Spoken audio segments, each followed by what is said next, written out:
और welcome to Vishal math classes. इस video में हम लोग प्रश्नावली 3.2 के क्वेश्चन नंबर 5 को कवर करेंगे। क्या कहा जा रहा है कि एक आयताकार बाग, बाग कहने का अर्थ हुआ बगीचा, तो एक आयताकार बगीचा जिसकी लंबाई चौड़ाई से 4 मीटर अधिक है। ठीक है, पहला कथन हुआ।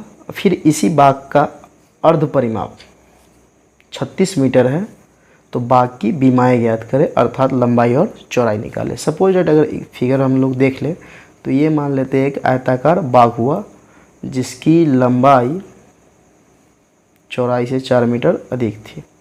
ठीक है, तो हम अगर सपोज दैट ये मानकर चल रहे हैं कि ये ए बी सी डी एक आयताकार बाग हो गया। अब इस बाग की हमको लंबाई पता है, नहीं चौड़ाई पता है, तो मान लिए माना कि बाग की लंबाई बराबर x मीटर, क्योंकि यहाँ मात्रक मीटर दिया हुआ है, और चौड़ाई बराबर मान लिए हम लोग y मीटर। ठीक है, तो यहाँ पे हम लोग हल करते समय पहले लिख लेते हैं, फिर आगे की बात को समझते हैं। तो लिखेंगे माना कि आयताकार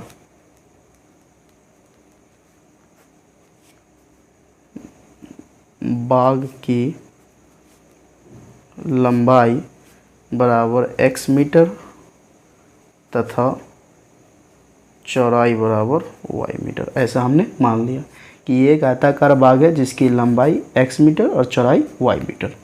अब कथन को समझते हैं। तो पहला कथन ये कह रहा है कि जो आयताकार बाग है जिसकी लंबाई चौड़ाई से 4 मीटर अधिक है, मतलब ये जो लंबाई है चौड़ाई से 4 मीटर बड़ा है, तो दोनों को समीकरण के रूप में, बीजगणितीय रूप में व्यक्त करने के लिए हमें बराबर करना होगा।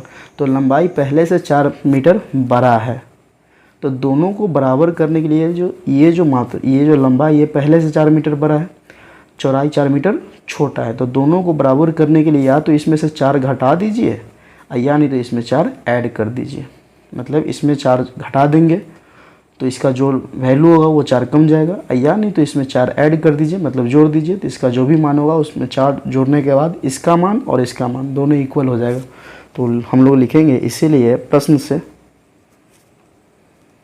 प्रश्न से x कहने का अर्थ हुआ लंबाई, तो ये जो x है ये हो गया y, तो इस x और y को बराबर करने के लिए, मतलब लंबाई और चौड़ाई, तो ये जो लंबाई है चौड़ाई से पहले से 4 मीटर बड़ा है, ये बड़ा है और ये छोटा है, तो दोनों को बराबर करने के लिए या तो इसमें 4 माइनस कर दीजिए या फिर इसमें 4 प्लस कर, ये भी मीटर में, ये भी मीटर में, ये भी मीटर में, तो मीटर इधर से कॉमन निकला, मीटर से मीटर कट गया। तो प्रश्न से देखा जाए इसकी जो लंबाई इक्वल टू हो गया चौड़ाई जोड़ 4, ये आपका समीकरण 1 हो गया। यानी तो ये जो प्लस का y है इधर आएगा तो माइनस का y, तो x minus Y equal to 4, समीकरण आपका 1 हो गया। इस हिसाब से जिसकी जो लंबाई था चौड़ाई से 4 मीटर अधिक था, इस कथन के हिसाब से समीकरण 1 प्राप्त हो गया। अब हम लोग देखते हैं इस आयताकार बाग का अर्ध परिमाप। परिमाप कहने का अर्थ हुआ चारों भुजाओं का योगफल, जो होता है 2 इंटू L प्लस B। तो अर्ध परिमाप कहने का अर्थ हुआ आधा, तो हम लोग लिखेंगे पुनः प्रश्न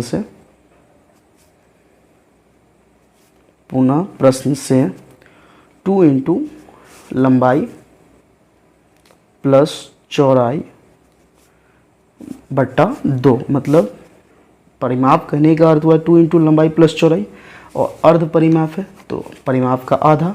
इसका जो वैल्यू दिया हुआ है ये दिया हुआ है 36 मीटर, तो ये हो गया। अब देखा जाए तो 2 से 2 कट गया, तो आ गया लंबाई जोड़ चौड़ाई, तो लंबाई का वैल्यू x माने हुए हैं, चौड़ाई का y, तो लिखेंगे क्या x plus y equal to 36, समीकरण 2 आ गया।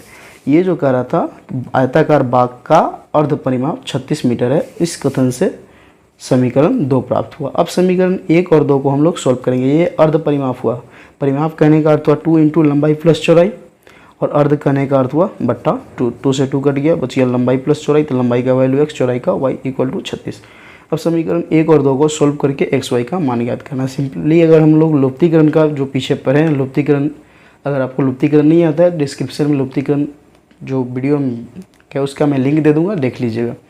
तो लुप्तीकरण से हल करने के लिए यहाँ माइनस का y है, यहाँ प्लस का y है। सिंपली समीकरण 1 और 2 को जोड़ देंगे तो y वाले टर्म कट जाएगा, जिससे x का मान निकल जाएगा।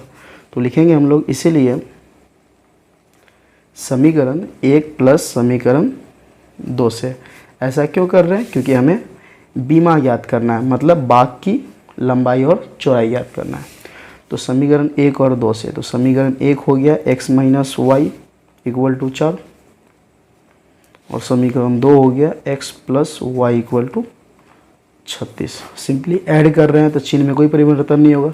x जोड़ x हो जाएगा 2x प्लस का y माइनस का y, ये कट गया, 4 और 36 हो जाएगा 40, 2 से 40 कट जाएगा 20 बार, इसीलिए x बराबर आ गया 20। x कहने का अर्थ हुआ बाकी लंबाई x मीटर, x की जगह पे रखेंगे तो लंबाई आ गया 20 मीटर। अब यही x का मान पहले हम लोग समीकरण 1 में डाल देते हैं, जिससे y का मान निकल जाएगा।